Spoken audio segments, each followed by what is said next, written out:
ఎన్డీపీఎస్సీ యాక్ట్లో బెయిల్ ఏ విధంగా ఏ గ్రౌండ్స్ మీద వస్తుంది, అసలు బెయిల్ గురించే విషయాలు చూసినప్పుడు ఇది object of the NDPS act చూడాలి. ఈ ఆబ్జెక్ట్ ఏంటి? డ్రగ్గుకి సంబంధించిన విషయాల్లో కంట్రోల్ చేయాలనేది సీరియస్గా తీసుకొని చేసినటువంటి చట్టం. కాబట్టి బెయిల్ ప్రొవిజన్ స్ట్రింజెంట్గా ఉంటాయి. సెక్షన్ 37 ఈ బెయిల్ గురించి డీల్ చేస్తుంది. ఈ సెక్షన్ 37లో 2 క్లాజులు ఉంటాయి.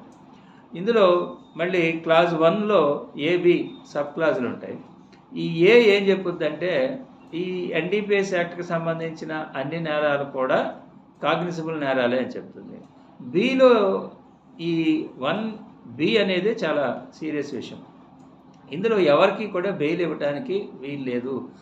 సర్టెన్ అఫెన్సెస్లో సర్టెన్ అఫెన్సెస్ మెన్షన్ చేసి దీంట్లో ఉన్నటువంటి అఫెన్సులు ఇన్వాల్వ్ అయ్యి ఉంటే, అంటే ఏంటి అఫెన్సులు? 24,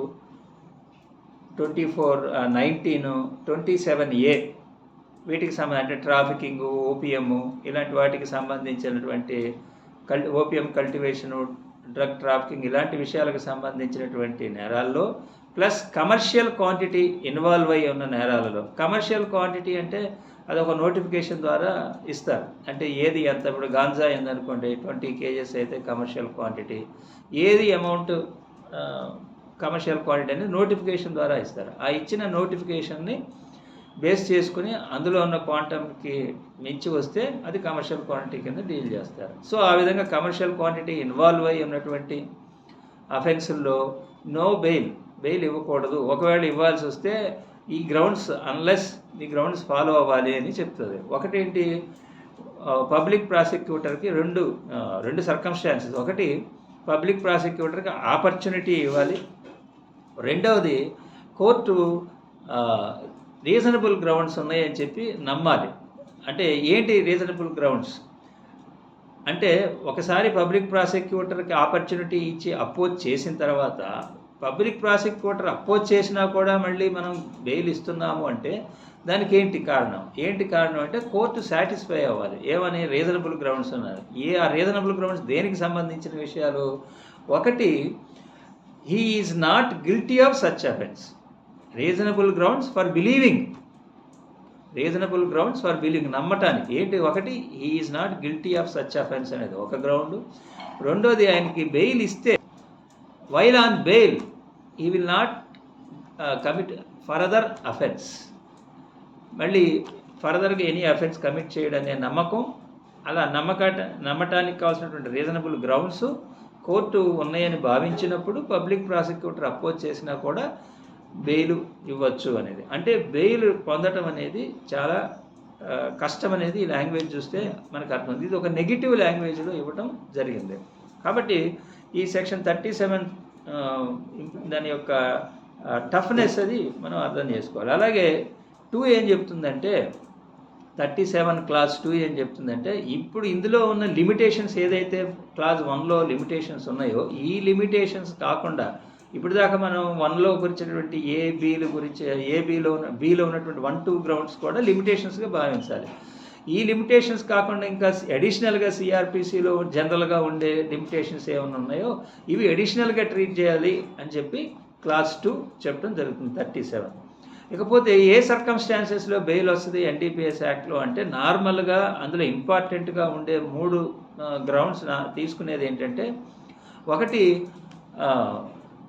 ప్రొసీజరల్ వైలేషన్స్. అంటే కొన్ని సేఫ్ గార్డ్స్ ఎన్డీపీఎస్ యాక్ట్లో పోలీసులు ఎక్సెస్ నుంచి కాపాడటానికి కొన్ని సేఫ్ గార్డ్స్ ఇచ్చారు. సెక్షన్ 42 అట్లా కొన్ని చోట్ల సెర్చ్ అండ్ సీజర్ చేసే టైంలో గెజిటెడ్ ఆఫీసరు ప్రెజెన్స్ ఉండటం అని, లేకపోతే అదేంటి హయ్యర్ అఫీషియల్స్కి ఇన్ఫర్మేషన్ ఇవ్వటము, రిటర్న్గా నోటీస్ ఇవ్వటము, ఇట్లాంటి విషయాలు. ఇలాంటి సేఫ్ గార్డ్స్ని ప్రొసీజరల్ వాటిని కనుక వైలేట్ జరిగినప్పుడు అడగటానికి అవకాశం ఉంటుంది. అట్లాగే రీజనబుల్ గ్రౌండ్స్. ఈ రీజనబుల్ గ్రౌండ్స్ అంటే ఏంటనేది మళ్ళీ ఇంకొక కేసులో ఎక్స్ప్లెయిన్ చేయడం జరిగింది.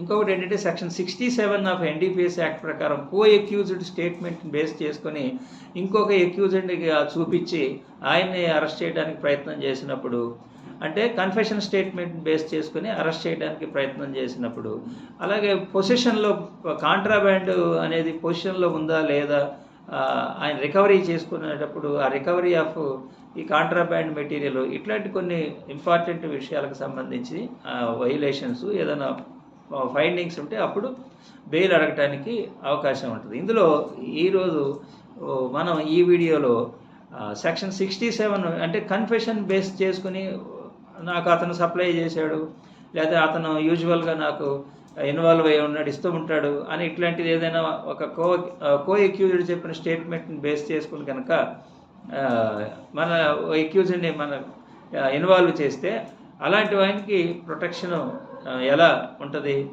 బెయిల్ రావడానికి అవకాశం ఏంటి అనే విషయాలు మనం చూడొచ్చు.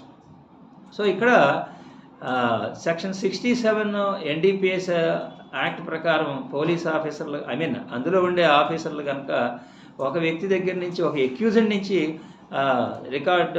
స్టేట్మెంట్ని రికార్డ్ చేసి వాడి ప్రకారం ఇంకో ఎక్స్ అనేవాడు ఇన్వాల్వ్ అయి ఉన్నాడని వాడిని తీసుకొచ్చి చూపిస్తే ఎక్యూజ్డ్ కింద, అలాంటప్పుడు సెక్షన్ 67 స్టేట్మెంట్ అనేది నాన్ అడ్మిసిబుల్. కాబట్టి ఎందుకంటే 53 సెక్షన్ ఆఫీసర్స్ ఎవరైతే ఉంటారో వాళ్ళు 25 section of Indian evidence act ప్రకారం దాంట్లో ప్రొహిబిట్ చేసిన కన్ఫెషన్ ఏదైతే ప్రొహిబిట్ చేసిందో దాంట్లో ఉన్నటువంటి పోలీస్ ఆఫీసర్స్ కింద భావించబడతారు. కాబట్టి పోలీస్ ఆఫీసర్కి ఇచ్చినటువంటి కన్ఫెషన్ చెల్లదు, కాబట్టి నాన్ అడ్మిసిబుల్. కాబట్టి సెక్షన్ 67 స్టేట్మెంట్ కూడా నాన్ అడ్మిసిబుల్. కనుక అలాంటి కేసుల్లో ట్రయల్లో దీన్ని ఉపయోగించకూడదని తోఫాన్ సింగ్ 2021లో Toofan Singh versus state of Tamil Nadu కేసులో సుప్రీంకోర్టు రూల్ చేసింది. కాబట్టి దాన్ని బేస్ చేసుకుని యాంటిసిపేటరీ బెయిల్స్ కానీ ఇలాంటి ఎక్యూజ్డ్ స్టేట్మెంట్ ఆధారం చేసుకుని, కన్ఫెషన్ స్టేట్మెంట్ ఆధారం చేసుకుని ఇన్వాల్వ్ అయిన వాళ్ళకి